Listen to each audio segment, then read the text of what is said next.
তো ওই যে দেখা যাচ্ছে সাদ্দাম ভাই, এখন সাদ্দাম ভাইয়ের মুখ থেকে আমরা কিছু শুনবো পাম অয়েলের বাগানে আসার বিষয়ে। আসসালামু আলাইকুম সাদ্দাম ভাই, ওয়ালাইকুম সালাম। কি অবস্থা, কেমন আছেন? আলহামদুলিল্লাহ ভালো আছি। তো এই পাম অয়েলের বাগানের কাজ কীরকম? আমাদের মোটামুটি ভালোই। আমাদের দর্শকের উদ্দেশ্যে কিছু বলেন, যারা পাম বাগানে কাজ করতে চায় তাদের উদ্দেশ্যে কিছু বলেন। কাজ সব নিজের কাছে, চেষ্টা করলে সবাই পারা যায়। আমি তো প্রথম পারছিলাম না, এখন ইনশাল্লাহ মোটামুটি পারতেছি। আহ, আশা করি আমি যেহেতু পারছি সবাই পারবে। তো এইগুলো কষ্ট কীরকম?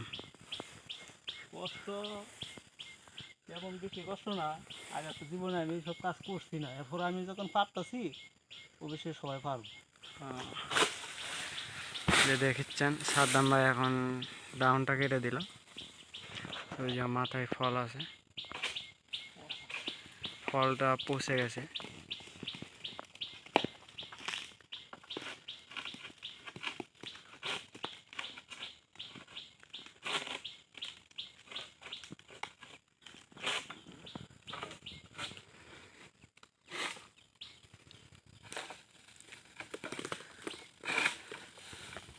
তো সাদ্দাম ভাই, আপনি যে এই যে জুতো পরছেন আপনার হাঁটু পর্যন্ত, তো এই জুতো কি জন্য পরছেন কিছু বলেন। এই জুতা হইলো মানে সেফটি। এই যে এগুলোর মধ্যে একটু হালকা কাটা আছে না, এই যে এই যে এগুলি, এই যে দেখতেই পাচ্ছেন দর্শক, এগুলি যাতে পাওয়ার না বিন্ধে এই কারণে মোজা পরছি, জুতা পরছি।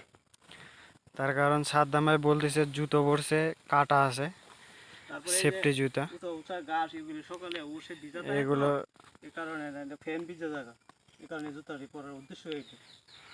সেফটি জুতা, মানে সবাই পরে, আমিও পরছি, সবাই পরে। সবার জন্য এই জুতা। কি কাটা আছে প্রচুর, আর ফল যদি গড়ে আসে পায়ে আঘাত লাগবো, তার কারণে আর কি সেফটি জুতা পরা। হাতে গ্লোভস আছে।